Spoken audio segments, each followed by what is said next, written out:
नमस्कार. मी भाऊ तोरसेकर. तुम्ही बघत आहात प्रतिपक्ष. मित्रांनो, निवडणुकांचे निकाल काल लागलेले आहेत आणि जे व्हायचे ते आकडे समोर आलेले आहेत आणि ज्या पद्धतीत आकडे आलेत ते जर बारकाईने तुम्ही अभ्यास केले तर महाविकास आघाडीला अजितदादांपेक्षा जास्त आमदार मिळालेत. तीन पक्षांना एकत्र मी सांगतोय, शिवसेना, उबाठा, काँग्रेस आणि राष्ट्रवादी शरद पवार गट या तिघांना मिळून जितके आमदार एकत्रित मिळालेत महाविकास आघाडी म्हणून, ते अजितदादांच्या काय असतील 36-40 त्यापेक्षा जास्त आहेत. पण एकनाथ शिंदेना मिळालेल्या आमदारांच्या संख्येपेक्षाही कमी आहे. थोडक्यात महाविकास आघाडीची खरी लढत ही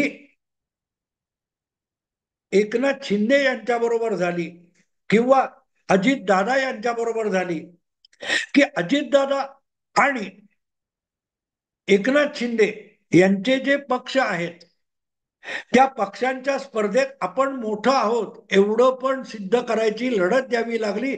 भाजपला हरवणं दूर दूरची गोष्ट आहे, फार दूरची गोष्ट आहे. या तीन पक्षांना एकत्र येऊन अजितदादांना मागे टाकता आलं.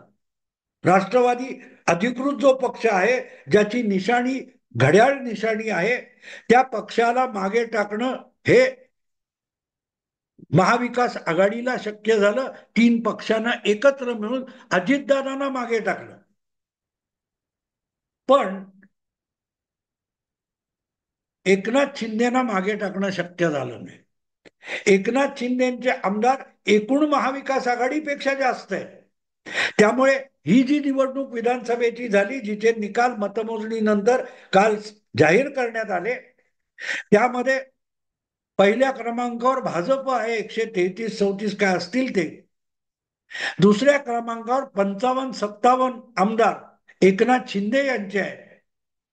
तिसऱ्या क्रमांकावर महाविकास आघाडी आहे, 45-47 वगैरे. आणि चौथ्या क्रमांकावर अजितदादा आहेत. पक्षवार बघायला गेलं तर पक्षाच्या क्रमामध्ये तिसऱ्या क्रमांकावर अजितदादा येतील, चौथ्या क्रमांकावर उद्धव ठाकरे, पाचव्या क्रमांकावर काँग्रेस पक्ष आणि सहाव्या क्रमांकावर शरद पवार राष्ट्रवादी. गंमत अशी मित्रांनो, माझा विषय आजचा वेगळा आहे की जी महाविकास आघाडी लोकसभा निवडणुकीनंतर हरियाणाच्या काँग्रेस नेत्यांसारखी वागत होती. तुम्हाला माहिती आहे ना, हरियाणामध्ये सुद्धा लोकसभेत 10 पैकी 5 जागा काँग्रेसला मिळाल्या, पण त्या 5 जागा भाजपने गमावलेल्या होत्या. आणि त्या गमावताना भाजपचा आपण पराभव केला आणि आता काँग्रेसचं सरकार येणार 10 वर्षानंतर. परत हरियाणामध्ये काँग्रेसचं सरकार येणार आणि ते येणार याच्यावर चारी बाजूने शिक्कामोर्तब होत असल्यामुळे काँग्रेस पक्षामध्ये हाणामारी सुरू झाली होती. मुख्यमंत्री कोण होणार? 10 वर्ष मुख्यमंत्री असलेले भूपिंदर सिंग हुड्डा, आपला मुलगा दीपिंदर सिंग हुड्डा याला मुख्यमंत्री करण्यासाठी धडपडत होते. तर त्यांचा पाय ओढायला प्रदेशाध्यक्ष काँग्रेसच्या कुमारी शैलजा टपलेल्या होत्या आणि विधानसभा किंवा लोकसभा कधीही जिंकू न शकलेले सुरजेवाला हे सुद्धा मुख्यमंत्री पदाच्या शर्यतीत होते. आणि त्यामुळे आपल्याला मुख्यमंत्री पद मिळालं पाहिजे आणि म्हणून दुसऱ्याला मुख्यमंत्री पद मिळता कामा नये, यासाठी काँग्रेसमधले 3 गट किंवा 3 नेते एकमेकांच्या टांगा ओढत होते. थोडक्यात हरियाणाच्या 4 महिन्यात झालेल्या ज्या विधानसभा निवडणुका होत्या त्यामध्ये हरियाणा काँग्रेसमध्ये 3-3 भावी मुख्यमंत्री होते. पण मुख्यमंत्री होण्यासाठी कमीत कमी 46 आमदार आले पाहिजेत आणि ते 46 आमदार आपल्या पाठीशी उभे राहिले पाहिजेत, कारण विधानसभेची सदस्य संख्या 90 आहे. आणि त्यामुळे कमीत कमी 45-46 आमदार हे नुसते काँग्रेस पक्षाचे येऊन चालणार नाहीत, ते आपल्या मागे उभे राहिले पाहिजे. याची ना सुरजेवालांना परवा होती, ना कुमारी शैलजांना होती, ना तुमच्या भूपिंदर हुड्डांना होती. आणि त्यामुळे 46 आमदार निवडून आणल्यानंतर किंवा 46 पेक्षा अधिक मग एकमेकांचे पाय ओढायचे याचं भान त्यांना राहिलं नाही. म्हणून निवडणुकीतच एकमेकांचे पाठीराखे ठरू शकतील, त्यांना तिकीटच मिळू नये, आणि तिकीट मिळालं तर आपल्या प्रतिस्पर्ध्याचे आमदार प्रत्यक्ष निवडणुकीत पराभूत कसे होतील यासाठीचे डावपेच काँग्रेस पक्षातच खेळले जात होते. कारण लोकसभा निवडणुकीनंतर राहुल गांधींनी मोदींचा अहंकार मोडून काढला होता, आणि जो अहंकार राष्ट्रीय राजकारणात मोडून काढला त्याला हरियाणात स्थान नाही अशा निष्कर्षाप्रत सगळे बुद्धिजीवी आलेले होते. अर्थात बुद्धिजीवी म्हटल्यावर सेक्युलर, लिबरल. पण गंमत अशी होती की हे सगळे भावी मुख्यमंत्री एकमेकांच्या टांगा ओढत बसले आणि बहुमत मिळवायचं असतं हे विसरून गेले. त्यामुळेच बघता बघता काँग्रेसचा पराभव झाला. विजयाच्या तोंडातून काँग्रेसने पराभव खेचून आणला.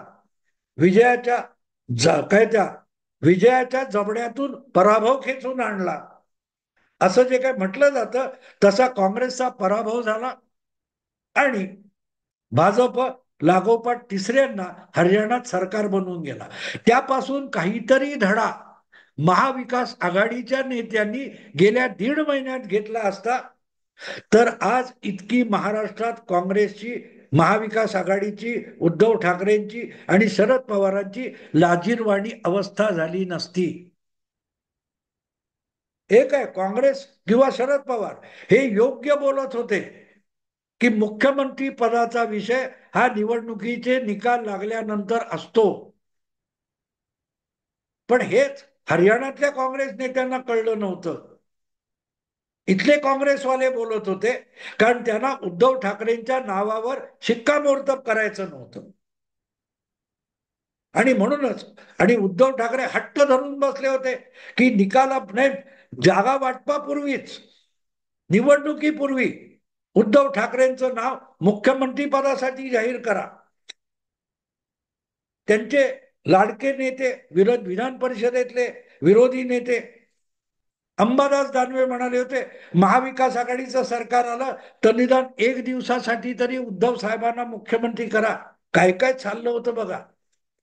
पण मुख्यमंत्री पदासाठी विधानसभेमध्ये बहुमताचा आकडा लागतो. महाराष्ट्रामध्ये, हरियाणामध्ये तो 90 मध्ये 46 असेल तर महाराष्ट्रामध्ये 288 मध्ये 145 हा आकडा लागतो. याची फिकीर कोणाला होती? बरं, ही गोष्ट ही हरियाणाच्या नंतरची नाहीये. गेले 1.5 वर्ष, विधानसभा काय सोडा, लोकसभा निवडणुकीच्या 1 वर्ष आधीपासून महाराष्ट्रामध्ये महाविकास आघाडीच्या विविध नेत्यांमध्ये मुख्यमंत्री पदाची शर्यत चालू होती. नाना पटोले आठवतात तुम्हाला? मी आठवतात एवढ्यासाठी म्हणतो की आत्ता ते विधानसभेच्या निवडणुकीत आपल्या बालेकिल्ल्यात मतदारसंघात पराभूत झाले. लोकसभेच्या निवडणुकीनंतर नाना पटोले आपण मुख्यमंत्री झालोय अशा थाटातच वागत आणि बोलत होते. त्यांच्या मुलीने तर आपलेच बाबा मुख्यमंत्री होणार हे सुद्धा सांगून टाकलं होतं. दुसरीकडे पृथ्वीराज बाबा त्यांनीच हा मुख्यमंत्री पदाचा वाद सुरू केला होता.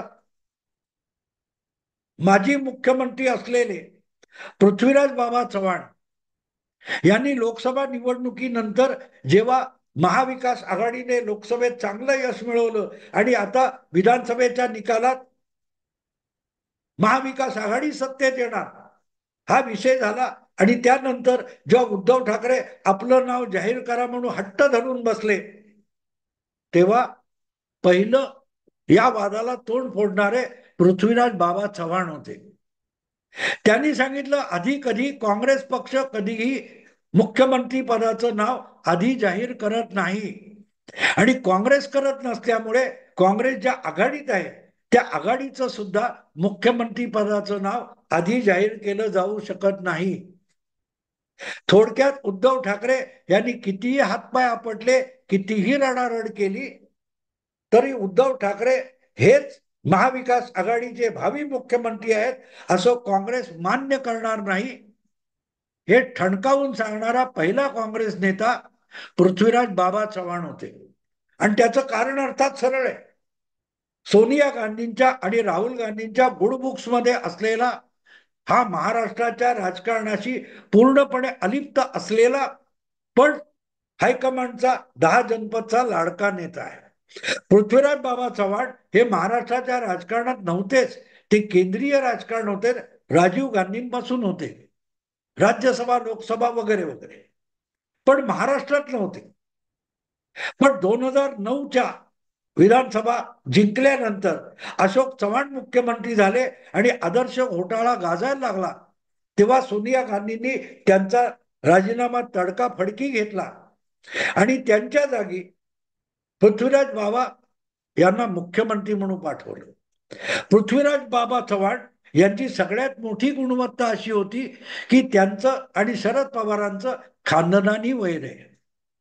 पृथ्वीराज बाबांचे वडील आनंदराव चव्हाण, त्यांच्या मातोश्री प्रेमलाताई चव्हाण या दोघांनी सतत यशवंतराव चव्हाणांपासून शरद पवारांचं जे राजकीय घराणं आहे, यशवंतरावांचं घराणं, त्याच्या विरुद्ध उभा दावा मांडलेला आहे. आणि त्यामुळे प्रेमलाताई असोत, आनंदराव चव्हाण असोत किंवा पृथ्वीराज बाबा असोत, हे गांधी कुटुंबाच्या गुडबुक्स मधले आहेत, लाडके. आणि म्हणूनच अशोक चव्हाणांना बाजूला केल्यानंतर त्यांच्या जागी पृथ्वीराज बाबांना मुख्यमंत्री बनवून आणलं, तेव्हा शरद पवारांच्या मुसक्या बांधाव्या यासाठीच आणलं होतं. आणि म्हणून तुम्हाला आठवत असेल की काँग्रेस राष्ट्रवादी आघाडीच्या सरकारमध्ये राष्ट्रवादीच्या अनेक मंत्र्यांची कामं पृथ्वीराज बाबा मुख्यमंत्री म्हणून अडवून ठेवत होते. अशा वेळेला संतप्त झालेले शरद पवार काय बोलले होते आठवतं? फायलीवर सही करताना हाताला लखवा मारलाय, हा टोमणा शरद पवारांनी पृथ्वीराज बाबा चव्हाणांना मारला होता. आणि पृथ्वीराज चव्हाण 10 जनपदची इमानदारी दाखवत, निष्ठा दाखवत पवारांची कोंडी महाराष्ट्राच्या राजकारणात करत होते. पण आता जी महाविकास आघाडी झाली आहे त्यामध्ये ज्येष्ठ आणि माजी मुख्यमंत्री आणि उत्तम अनुभवी म्हणून पृथ्वीराज बाबा चव्हाण हेच मुख्यमंत्री पदाला सर्वानुमते लायक ठरले असते यात शंका नाही.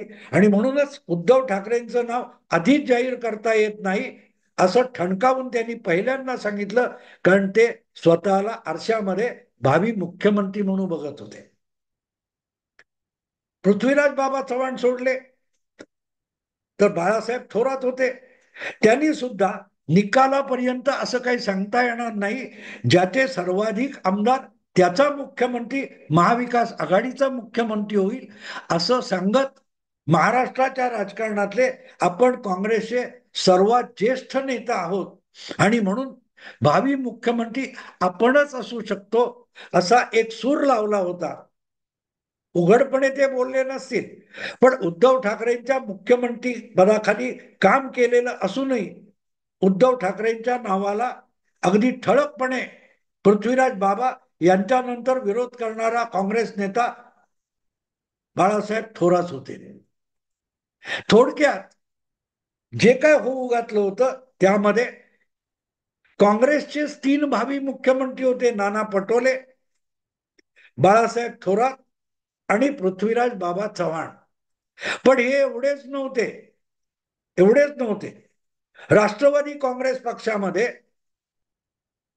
जयंत पाटील पण आषाढभूतपणे मुख्यमंत्री पदाच्या खुर्चीकडे दीर्घकाळ नजर लावून बसलेत आणि मध्यंतरी ह्या निवडणूक प्रचाराच्या रणधुमाळीमध्ये शरद पवारांनी सुद्धा त्यांच्या तोंडाला मधाचं बोट लावलं होतं.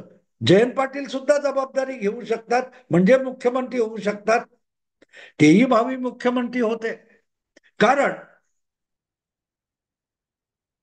त्यांच्या वाढदिवशी सुद्धा इस्लामपुरात त्यांच्या पाठीराख्यांनी, चमच्यांनी, भाटांनी भावी मुख्यमंत्री जयंत पाटील अशी मोठमोठे फ्लेक्स लावलेले होते. तेही भावी मुख्यमंत्री होते. अर्थात राहिला महाविकास आघाडीतला तिसरा पक्ष उभाटा शिवसेना, ज्याचे सर्वे सर्व उद्धव ठाकरे आहे. तिथे उद्धव ठाकरे किंवा आदित्य ठाकरे सोडून कोणीही स्वप्नात सुद्धा मुख्यमंत्री होण्याची कल्पना करू शकत नाहीत, मनात असा विचार सुद्धा आणू शकत नाहीत. कारण त्यांना स्वप्नात जरी वाटलं की आपण भावी मुख्यमंत्री आहोत आणि हे भावी स्वप्न अंबादास दानवे किंवा इतर कोणी भास्कर जाधव वगैरे बघत असतील आणि त्या स्वप्नात अचानक उद्धव ठाकरे आले आणि त्यांना शंका आलं की ह्याचं पण मुख्यमंत्री पदावर नजर आहे, तर त्याची उभाटा शिवसेनेत धडगत नाही. आणि त्यामुळे उभाटा शिवसेनेमध्ये कोणीही भावी मुख्यमंत्री असू शकत नाही. एकच निघाला, ज्याने फेब्रुवारी 2022 मध्ये ठाण्याला भावी मुख्यमंत्री म्हणून आपलं पोस्टर लावलं, पण उद्धव ठाकरेंच्या दबावाखाली ते सुद्धा काढून घेतलं होतं. त्याचं नाव एकनाथ शिंदे. बाकी कोणाची तेवढी हिंमत नाही, अजिबात नाही. आणि हे सगळे जे भावी मुख्यमंत्री होते त्याच्यामध्ये आपल्या सुप्रियाताई सुद्धा होत्या. मध्यंतरीच्या काळात जेव्हा अजितदादा पक्ष सोडून बाहेर पडलेले नव्हते, अशा वेळेला सुप्रियाताईंचा वाढदिवस आला तेव्हा महाराष्ट्र मुंबईतल्या बॅलार्ड पियरच्या राष्ट्रवादीच्या कार्यालयाच्या बाहेर सुप्रियाताईंचं सुद्धा मोठं पोस्टर लावलं होतं, भावी मुख्यमंत्री, पहिला महिला मुख्यमंत्री. मग त्याच्या बातम्या झळकल्यावर सुप्रियाताईंनी सांगितलं काढून टाका ते पोस्टर.